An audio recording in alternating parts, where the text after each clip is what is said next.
Have you ever looked at someone else's life and felt a sudden, heavy sinking in your chest? A quiet, lingering fear that you have missed your chance? That because someone started earlier, moved faster, or reached a milestone before you, your own journey is somehow invalidated. Most people do not realize that the heaviest burden they carry is not their past. It is a timeline they made up in their own minds. If you have ever felt stuck, anxious, exhausted, or invisible simply because you believe you are behind, this is for you. Here is the truth, the more you suffer in where you actually are. We look around and see peers launching projects, finding love, building careers, or simply seeming so far ahead that trying to start feels impossible. You watch their progress, and instead of seeing a possibility, you feel a deep, paralyzing sense of defeat. You tell yourself, "They already did it. The space is taken. I am too late." Think about that. This thought does not protect you. It freezes you. It shrinks your future before you even take a step. In Buddhist thought, much of our pain comes from this exact illusion, the illusion of a fixed, universal track that we are somehow falling off. Buddhist wisdom teaches us that attachment causes suffering, and there is no attachment more quietly destructive than clinging to a phantom competition. We suffer because we attach our peace to someone else's timeline. We look at the external results of another person's journey and use it as a weapon against our own internal reality. Imagine two seeds planted in a vast forest. One is a fast-growing pine, shooting up toward the sun in a matter of a few short years. The other is a bamboo. For the first 5 years, the bamboo shows absolutely nothing above the earth. All its energy is spent underground, building a massive, complex root system in the absolute dark. If the bamboo were capable of looking at the pine, it might feel a terrible sense of failure. It might believe it has missed its chance at the sky. But when the time is right, having built the foundation it needs, the bamboo will rise 90 feet in a single season. It was never behind. It was simply doing the invisible work required for its own specific life. When you see a friend succeed, or when you feel the pressure of the world rushing past you, what happens inside you? The mind begins to race. You replay your own choices. You punish yourself for resting, for taking detours, for healing, for simply being human. Ask yourself right now, what are you still holding on to? Is this thought of being too late bringing you peace, or is it feeding your fear? Are you truly out of time, or are you just looking at a clock that does not belong to you? Pause, breathe. Observe the thought without following it. You are not powerless. Let the feeling rise without making it your identity. You do not have to shrink your own potential just because someone else has bloomed. You only have to walk the path that is yours. But letting go of this heavy narrative is only the first step. To truly release the weight of comparison, we must understand why we are looking at their path in the first place. And this is where the next truth begins. 2. The illusion of a singular finish line. What if the race you are running does not actually exist? We spend so much of our lives exhausted, running out of breath on a track we did not even choose. You look to your left, you look to your right, and you see others moving ahead. They are securing the job, finding the relationship, reaching the financial milestone, or simply appearing so confident in their direction. And in that moment, a quiet panic sets in. You believe that because they reached it first, there is nothing left for you. You feel the heavy, suffocating pressure of trying to catch up to a phantom standard. But this pain does not come from your lack of progress. It comes from the illusion that there is only one finish line and only one way to cross it. Buddhism reminds us that suffering arises when we impose rigid concepts onto a fluid, ever-changing reality. We suffer because we believe life is a scarce resource, that someone else's success leaves less room for our own. But true wisdom teaches us the practice of spaciousness. Letting go means realizing that the world is vast enough to hold their victory without diminishing yours. When you attach your peace to a universal timeline, you blind yourself to the unique beauty of your own unfolding path. Imagine two rivers beginning high up in completely different mountain ranges. One river flows down a steep, jagged cliff. It moves rapidly, forcefully, carving through the earth and rushing toward the sea in a matter of days. The other river begins in a quiet, flat meadow. It moves slowly, taking wide turns, winding through deep forests, gathering depth and stillness over many long months. If the slow river spent its entire journey wishing it was moving faster, it would miss the shade of the ancient trees. It would miss the stillness of its own waters. Both rivers eventually reach the vast ocean. One did not arrive late. One did not take the wrong path. They were simply born of different landscapes, meant to move at different rhythms. Think about the landscape of your own life. When you scroll through your daily feed, or sit quietly alone thinking about your peers, who are you secretly competing against? Why do you believe that their fast, steep path is the only valid way to move forward? You are punishing yourself for winding through the quiet forest, when that is exactly where you are meant to be right now. Ask yourself, what would happen if you simply let them run? What if you decided, in this very moment, that their speed has absolutely nothing to do with your destination? Pause, breathe, drop the tension in your shoulders. Stop trying to force your river to move faster. Do your part, take your next gentle step, and then release the outcome. You do not have to chase what is not yours. You only have to honor the ground beneath your own feet. Let their progress remain theirs, and protect the quiet dignity of your own timing. Because peace is not found by winning a race that was never real. It is found by stepping off the track entirely. But stepping off requires us to face a deeper, hidden hunger driving our eyes toward others, and this is where the next truth begins. 3. The hunger for validation in others' eyes. What if your fear of being behind has nothing to do with the goal itself? What if the true pain comes from who you think is watching? Here is a truth we rarely admit.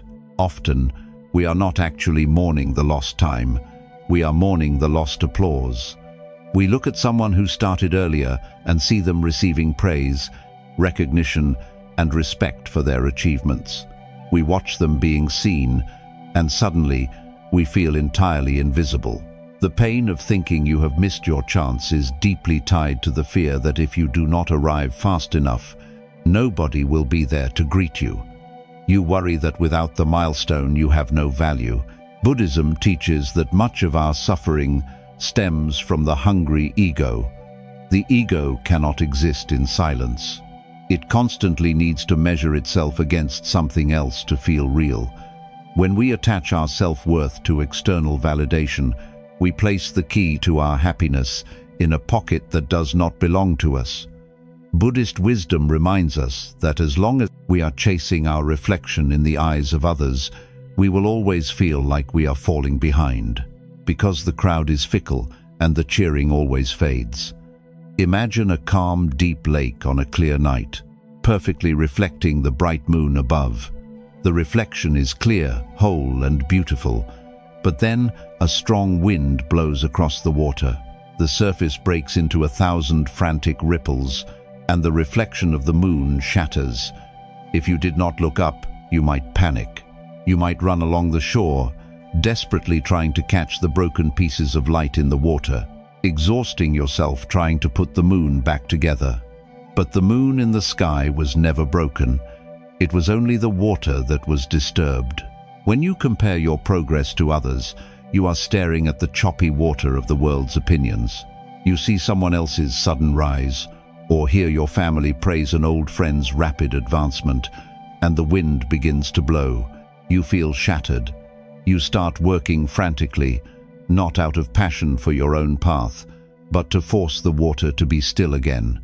You exhaust yourself trying to piece together a reflection of worthiness based on what others think of you. Think about your own life. When you feel that tightening in your chest, that desperate urge to rush because someone else is succeeding, who are you actually performing for? Ask yourself, if no one could ever see your progress, if there was no audience to impress and no one to applaud, would you still feel behind? Or would you simply feel free to walk at your own pace? Pause, breathe, stop trying to catch the broken light in the water. Let the feeling of being unnoticed rise without making it your identity. You do not need to prove your existence by crossing a finish line before someone else. Your worth is not a fragile reflection that can be shattered by another person's success. It is the moon itself, quietly holding its place in the vast sky, completely untouched by the wind. You can let them have their applause. It takes absolutely nothing away from your light. Because true peace is not found by winning the approval of the crowd. It is found by no longer needing an audience to know you are real. But to truly embrace this quiet freedom, we must learn to understand the natural rhythms of existence. And this is where the next truth begins. 4. The wisdom of different seasons. Have you ever noticed how quickly we expect ourselves to bloom, regardless of the weather we have just survived? We constantly judge our current chapter by someone else's harvest. You look at someone who started their journey 5 or 10 years before you did. You see them enjoying the fruits of their labor, financial stability, deep relationships, a clear sense of purpose. And because you are not holding those same fruits in your hands right now, you feel an overwhelming sense of failure. You feel exhausted, trying to force sudden growth in a time of your life that might feel entirely barren or delayed. You wonder why you are stuck in the cold while everyone else is standing in the sun. One of the deepest lessons of Buddhism is the profound acceptance of impermanence and natural cycles. We suffer because we demand that our lives look exactly the same as the lives around us at all times. We want the reward without honoring the process. Buddhism reminds us that when we resist the current season of our life, when we demand harvest energy during a period of necessary winter, we create immense inner turmoil. There is a quiet, steady wisdom in accepting exactly where we are in our own cycle. Imagine a large tree standing at the edge of a forest in the dead of winter. Its branches are completely bare, stripped by the wind. The ground beneath it is hard and frozen. If that tree could think like a human, it might look at the evergreen pines nearby and feel a crushing sense of inadequacy. It might think it has lost its vitality, that it has fallen behind, that it has missed its chance to hold leaves forever.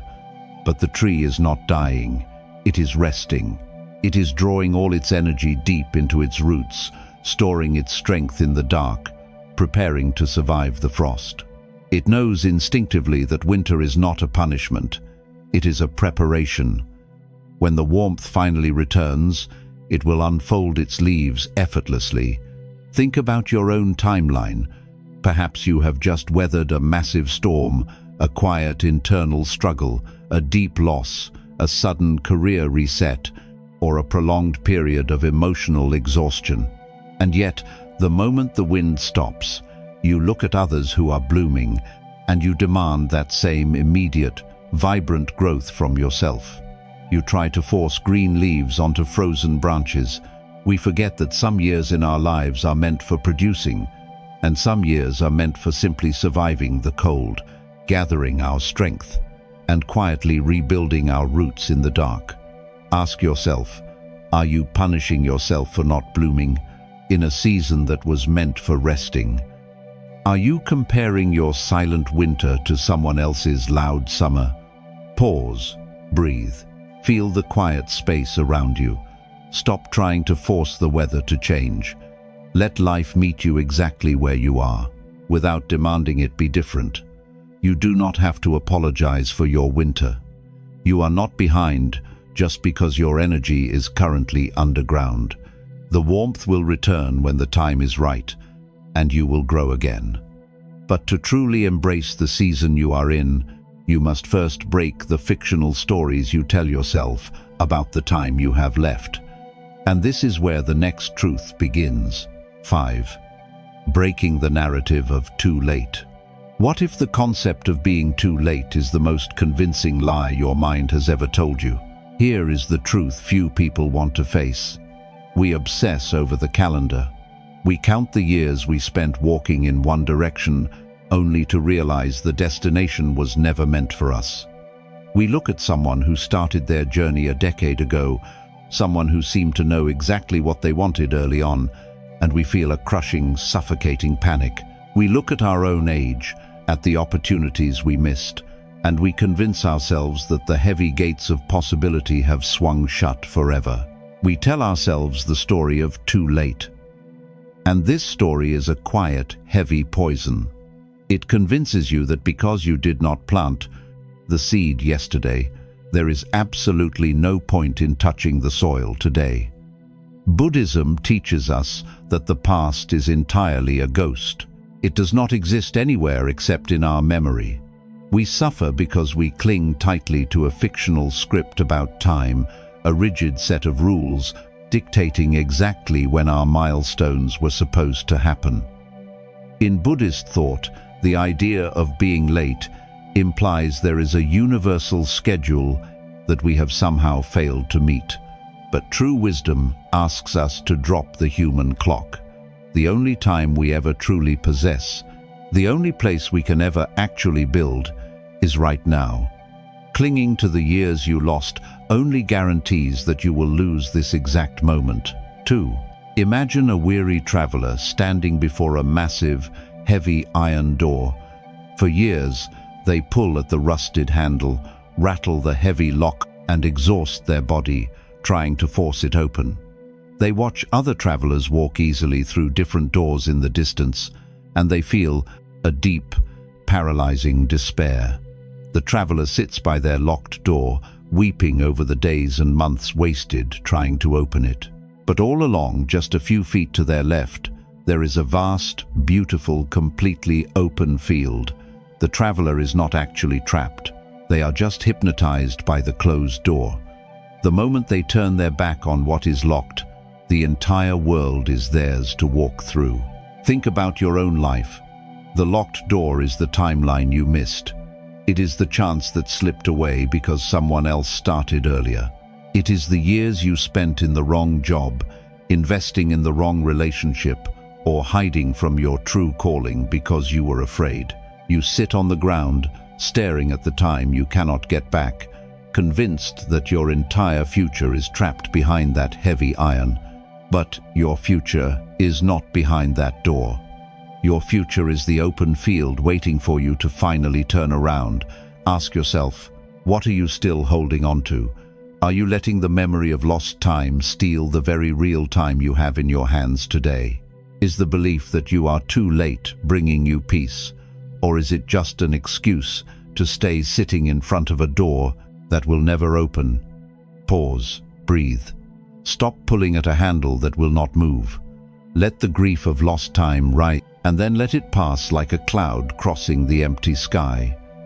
You do not have to rewrite the past to have a meaningful future. You only have to stand up and walk into the field. You are allowed to begin exactly where you stand, because you are not running out of time. You are only running out of the illusion that life was supposed to go exactly as you planned. But turning away from the closed door means we must also let go of the imaginary runners we think are pulling ahead of us. And this is where the next truth begins. 6. Letting go of the phantom competition. Have you ever noticed how the people you feel most threatened by are rarely the people who are actually trying to defeat you? We create silent, intense rivalries entirely in our own minds. You look at a peer, a colleague, or an old friend from school who seems to be excelling. They started earlier, they secured the promotion, they built the business, or they found a quiet, confident joy that feels entirely out of your reach. Suddenly, your own progress feels small. You start tracking their every move, comparing their highlighted moments to your darkest, quietest struggles. Without them ever knowing it, you turn them into an opponent. And in this silent war, The only casualty is your own inner peace. Buddhism reminds us that separation is an illusion. We suffer because our egos demand a clear boundary between self and other. We believe that in order for us to rise, we must somehow surpass the person next to us. But Buddhist wisdom teaches us the profound practice of mudita, sympathetic joy. It is the ability to find true, unselfish happiness in the success of others. When we view the world as a battlefield of limited resources, we are always anxious, always guarding our territory. When we recognize that another person's success does not subtract from our own potential, the heavy armor we carry simply falls away. Imagine a dense, thriving forest. A single seed takes root in the rich soil and, over many decades, grows into a massive, towering oak tree. Its branches stretch wide, catching the early morning light. Now, imagine a smaller fern growing near the base of that oak. If the fern saw the oak as competition, it might feel constantly overshadowed, resentful of the tree's massive height and thick trunk. But the fern does not need to touch the sky to be whole. In fact, it is the shade provided by the massive oak that creates the exact cool, damp environment the fern needs to thrive. The oak is not an enemy stealing the light. It is part of the ecosystem that allows the fern to quietly flourish. Think about your own phantom competitions. When you scroll through social media or hear news of a friend's latest milestone, what is the first thought that tightens your chest? Why does your mind instantly try to measure your worth against their altitude? We forget that we are not meant to be identical trees in an endless, flat row. We are part of a vast, complex ecosystem. Ask yourself right now, is this silent competition making you stronger, or is it just exhausting you? What would happen if you truly, genuinely wished them well, and then returned your focus entirely to your own roots? Pause, breathe, observe the tightening in your chest, and slowly release it. Do your part, then release the need to keep score. Stop trying to outgrow the oak tree when your power lies in being exactly who you are, right where you are planted. Let their victory be their victory. It does not make your journey any less valid. Because true freedom is found when you stop running races against people who are not even looking your way. But to build a life free from comparison, we must fundamentally change how we measure our own movement forward. And this is where the next truth begins. 7. The power of pacing your own journey. What if rushing is not a sign of progress, but a symptom of panic? We live in a world that glorifies speed. We idolize the youngest billionaires, the early achievers, the people who seem to have reached the summit before they even finished the climb. Because of this, when you feel you started late, your first instinct is to sprint. You try to compress a decade of work into a single frantic year. You skip the quiet, necessary foundations in a desperate attempt to catch up. But this frantic pace does not heal the feeling of being behind. It only amplifies your exhaustion. You run so hard trying to close the gap that you trip over your own feet, losing the very momentum you were trying to build. Buddhism teaches us that true power is found in deliberate presence, not in frantic motion. We suffer because we believe that arriving at the destination is the only thing that gives the journey meaning. But Buddhist wisdom reminds us that every step holds weight. Mindfulness is the practice of inhabiting the exact moment you are in, without mentally leaping 5 steps ahead. When you try to rush your own growth, you are violently rejecting the present moment. You are fighting against the natural rhythm of your own unfolding. Imagine a person deciding to build a massive, complex stone wall. They look at someone else who started years earlier, whose wall is already 10 feet high. Panicked, they begin gathering stones as fast as they can. They throw them on top of one another, desperate for height, ignoring the mortar, ignoring the alignment, and ignoring the foundational base.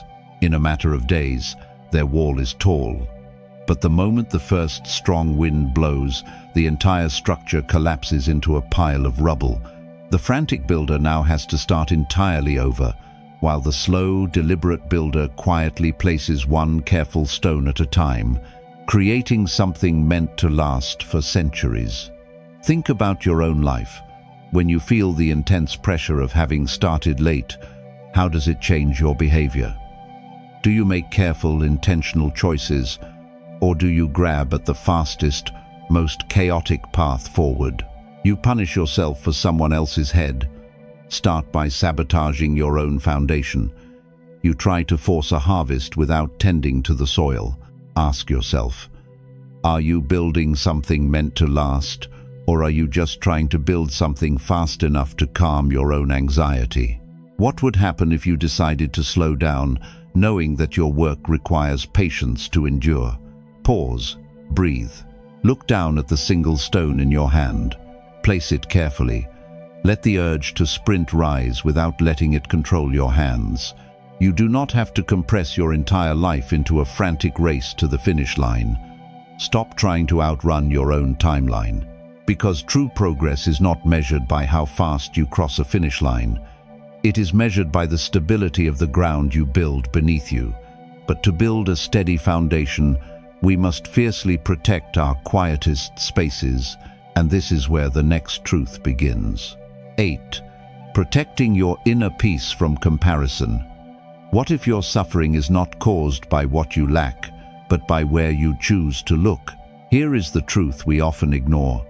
We spend hours gazing across the distance at the lives of others. You watch a peer secure a massive opportunity. You see a friend build a beautiful life, or you witness a stranger achieving the exact dream you have held silently in your own heart. And instead of feeling inspired, you feel hollowed out. You allow their milestone to become a sharp weapon against your own worth. By constantly measuring your messy, unfinished reality against their polished, completed success, you invite a deep, exhausting chaos into your mind. It is a silent betrayal of your own journey. You tell yourself that because they are shining, you must be entirely invisible. But you are not invisible. You are simply looking in the wrong direction. Buddhism reminds us of the profound necessity of guarding the gates of the mind. We suffer because we leave our internal sanctuary wide open to every passing wind of external comparison. Buddhist wisdom teaches that the mind is like a clear, still lake, and comparison is a heavy stone thrown directly into its center. The more stones you throw, the more turbulent the water becomes, until you can no longer see your own reflection. The practice of non-attachment does not mean abandoning your ambitions. It means detaching your sense of peace from the endless, unwinnable game of measuring your life against another. When you fixate on someone else's progress, you abandon your own center. Imagine a single, quiet candle burning steadily inside a small, dark room. The light is warm, clear, and perfectly sufficient to illuminate exactly where you are standing. It brings a deep comfort to the space. But then you start to wonder how bright the lights are in the grand house across the street. You walk over and throw your windows wide open to look at their blazing fires. The moment you do, a violent, bitter storm rushes in from the cold night and instantly blows your tiny candle out. The other house is still glowing brilliantly, but now you are left standing in absolute darkness. Think about your own daily habits. How often do you finally feel a moment of quiet pride in your own small steps, only to look at the world and throw your window open? You log onto a screen, you hear a piece of news, or you listen to someone boast about their early start, and you let the heavy wind of comparison rush in. You blow out your own hard-earned satisfaction just to stare at a light that does not belong to you. You lose your way in the dark, not because you failed, but because you forgot to protect your own flame. Ask yourself, are you guarding your inner peace, or are you leaving the window wide open for every passing storm? How much of your current exhaustion comes from blowing out your own light just to watch someone else burn. Pause. Breathe. Close the window. Let the outside world burn as brightly as it wants, but return your focus entirely to your own quiet room. You do not need to steal their fire to keep yourself warm. Protect the steady, beautiful flame of your own progress, no matter how small it seems today. Because true clarity only comes when your own flame is steady. And once you stop looking out the window, you can finally see the solid ground beneath your own feet. And this is where the final truth begins. 9. Beginning exactly where you are. Think back to that heavy, sinking feeling we spoke of at the very beginning. That quiet, lingering fear that you have missed your chance. For so long, you have walked with the invisible weight of a phantom timeline pressing down on your shoulders. You have looked at those who started earlier, those who moved faster, and those who arrived sooner, and you convinced yourself that your own story was already over. You believed the space was taken. You believed the heavy iron door of possibility was locked tight, simply because you did not arrive yesterday. But look at what you now know. You know that the singular finish line is an illusion. You know that the silent winter you survived was not a failure, but a quiet, necessary gathering of strength. You know that another person's blazing fire does not diminish the steady, beautiful light of your own candle. You do not need to steal their harvest, and you do not need to outrun their shadow. The deepest truth of all is this: you cannot miss a chance that was truly meant for you, because your path is not written on a clock that belongs to anyone else. When we practice true non-attachment, we let go of the fictional life we thought we were supposed to have. We stop mourning the years we spent finding our way, and we bring all of our peace, all of our presence, and all of our self-respect into the exact moment we are standing in right now. The past is a ghost. The phantom competition is an echo. The only real thing is the ground beneath your feet today. Imagine you have been walking up a steep mountain for years, carrying a massive, heavy stone in your arms. The stone is carved with all your regrets, all your missed deadlines, and all the names of the people you thought you were supposed to outpace. Your arms are trembling, your back is aching. You are so exhausted from holding the heavy stone that you cannot even look up at the open sky.